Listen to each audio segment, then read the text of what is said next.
The first rule of success is to have a vision. You see, if you don't have a vision of where you go, and if you don't have a goal where you go, you drift around and you never end up anywhere.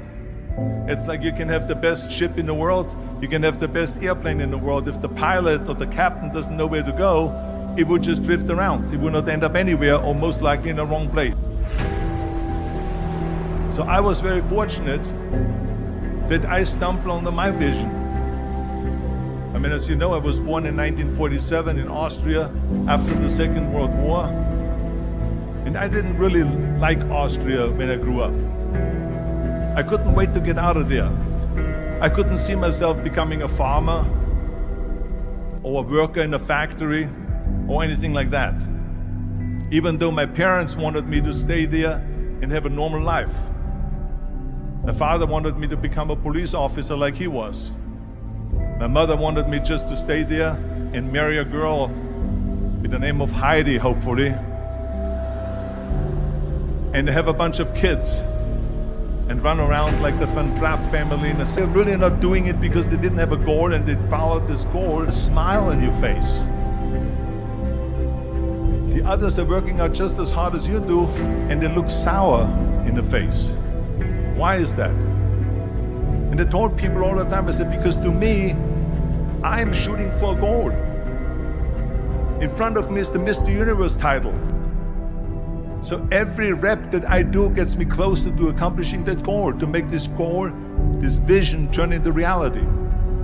Every single set that I do, every repetition, every weight that I lift will get me a step closer to turn this goal into reality. So I couldn't wait to do another 500-pound squat. I couldn't wait to do another 500-pound. Don't listen to the naysayers.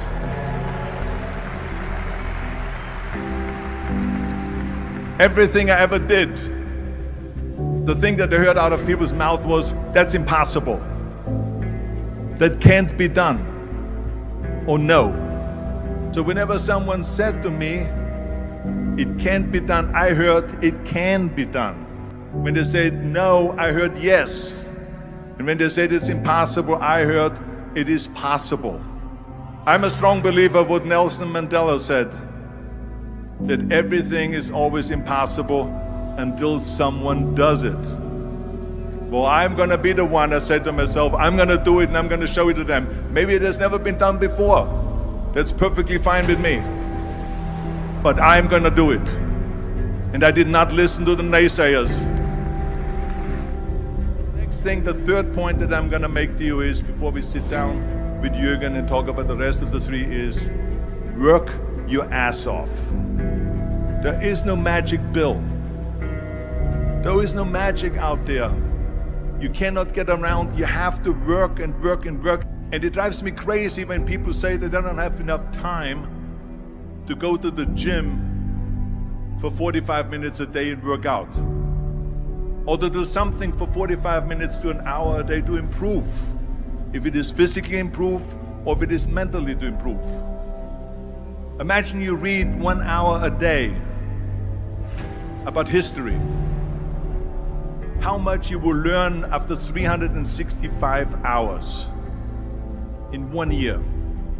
Think about if you study about the history of musicians, of composers, how much you would know. Imagine if you would work on a business, on some business that you want to develop every day for an hour. Imagine how further along you will go and get. So it drives me nuts because when people say we don't have the time, we have 24 hours a day. We sleep 6 hours a day, so that gives you still 18 hours. So there's someone shaking their head out here in front. They say probably, I don't sleep 6 hours, I sleep 8 hours, right? Or just sleep faster.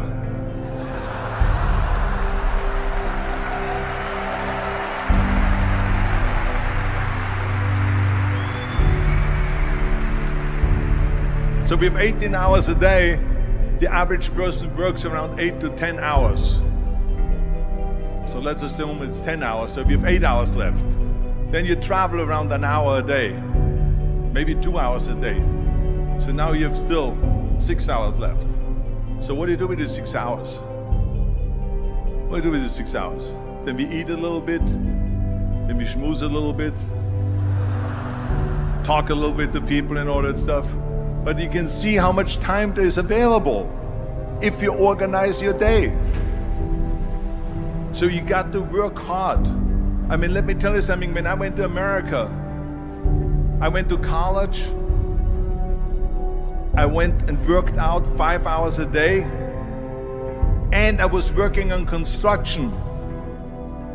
Because in those days in bodybuilding, there was no money.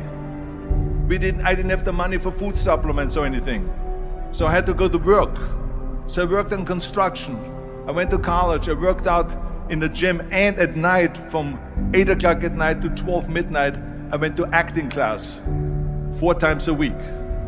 So I did all of that. There was not one single minute that I wasted. I became very friendly with Muhammad Ali in the 70s.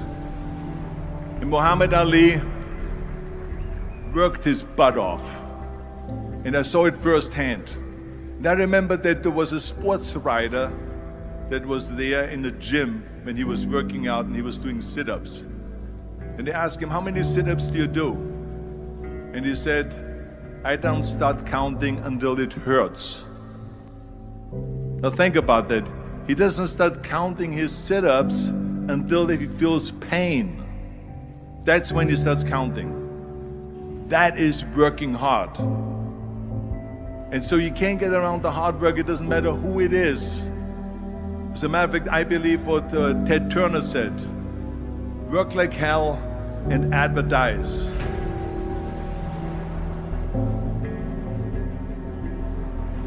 You get it? Work like hell, go to bed, and early to rise, work like hell and advertise. So you work your ass off, and then you let the world know about your work. That's what it is all about. Let people know. If you have a company, if you have a movie, if you do a sports, work your ass off, but then advertise and let everyone know.